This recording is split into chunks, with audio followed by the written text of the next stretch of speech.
Hey everybody, I'm Dan. Mary's behind the camera. Let's get right to it.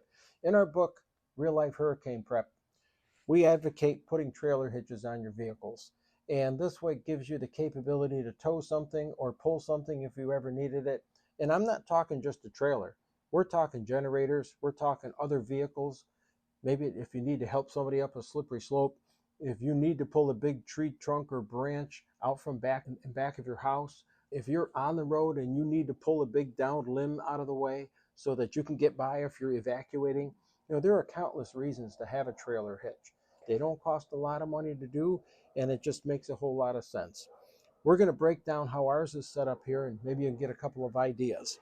This is a class 3 2-inch trailer hitch, and this is a Hyundai Kona. If you look here, my wife's car. It's a 2023 Hyundai Kona.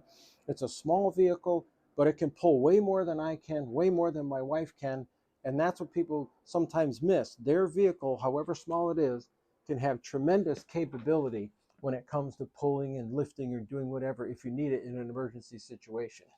So what we've got our receiver that we actually installed on our vehicle a couple of years ago. When we're not using the receiver, we use one of these e-trailer rubber plugs. We put it in to keep the dirt out of the receiver, and it just helps so you don't bang your elbow and bang your knees, etc. You'll notice you don't see any wiring here, and the reason is because we don't tow with this every day. We keep the wires inside our vehicle. So what we do is we just have a regular 4-pin connector. We just bring it down and leave it like this. The rubber weather strip on the hatch and the rubber weather strip here protects the wires. We never have a problem with it. And the nice thing about this is always clean and dry when it's not in use. And it doesn't corrode because it's always protected in the vehicle. And if it's outside, if it's raining or snowing or whatever, we just dry it off before we put it back in, and then we'll put some dielectric grease on the terminals. Okay. When we use our trailer hitch, we always like to have a tow bar extension. This keeps the work away from your vehicle. So if you go to back up to a trailer and you don't hit it quite right, or you're coming close to something, you don't want to damage your vehicle. So by having an extra few inches here, it just makes a big difference. So we'll put this in, and when we put this in, we'll secure this with a pin. Now we use locking pins. We have a little key here. These lock up, and that keeps people from taking your stuff. And they're very handy to have. You just keep the keys in the vehicle. When we go to hook up, we just simply put the pins through the holes. Now you've got to be careful, and I say this especially for women because many times they have smaller fingers than men. It's easy to want to line something up, and you use your fingers here to feel for it. So if you're reaching here and you're trying to line it up, you can put your finger in there and feel it. But if something jerks that thing, you can break your fingertip just like that. So you don't want to do that. Always using a pin and learning how to go in and search for the opening that way. This here is a tow bar shackle. It's got a shackle on this little tow bar adapter. You can hook a strap to it, and you can, again, pull a vehicle, wrap it around something. You can put a chain around this, do whatever you do. When you put it in there, again, use your pin, secure it. We'll keep the securements off. It just makes it for a quicker video. And then you're able to pull stuff. So these are bow shackles. And we keep 4 of these in the vehicle. And this is designed to pull 3 1/4 tons, which we'll never do with this. 4 3/4 tons, which we'll never do with the vehicle. We tighten it up and just put it like this, and then we go to town. We have a wrench that we can use to loosen this because sometimes they'll tighten up on the road. Now, sometimes you'll see the pretty ones. They'll be set up like this. They'll have rubber bumpers. They'll have nice washers that you can use, and that just keeps the rattling down when you're towing. But if you're new to this sort of thing, if you're hanging these off your vehicle and you want it to look nice, keep them on there. But when you're actually working, get rid of this stuff, put it aside because it just gets in the way and slows you down. So that's it. The other thing we have is we've got a 6-foot tow strap here. It's not very long, but you can do a lot with that.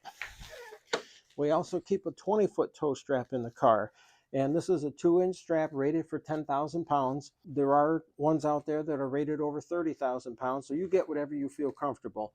But we can pull the vehicle out, we can tow, we can work within the capabilities. This is great. And then we also have the normal tow ball. This is a 2-inch ball. You could either put the tow ball, this was from U-Haul, you could take the tow ball and put it here if you have a higher vehicle. Because we have a lower vehicle, we opted to put the ball on top of the offset. So when we're regularly towing something, this is the configuration that we would use.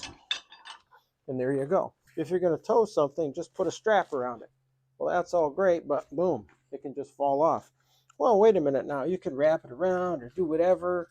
You know, you can do all these neat things, do whatever you want. The fact is, we advocate using the proper tools in the proper manner.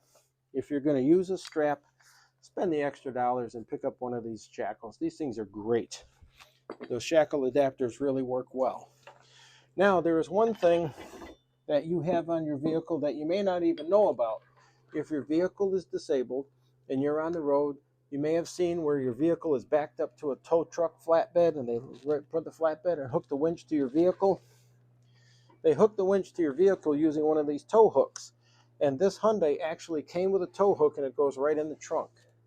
You pop the little cover, it's usually on the passenger side in the rear. You put this in and find the hole and you screw this in all the way. And then they'll take their shackle or their hook and they'll hook their winch cable onto this and they'll pull that right up. Well, if a tow truck can winch your vehicle up onto a tow bed, then you should be able to use this and get your own shackle, and you could pull a golf cart out of the ditch if you needed to. You could pull a car temporarily if you needed to. You could pull a branch out of the way. So just by having this, which can be used in the back and in the front of most vehicles, you just have to look for the little plastic port and work with it.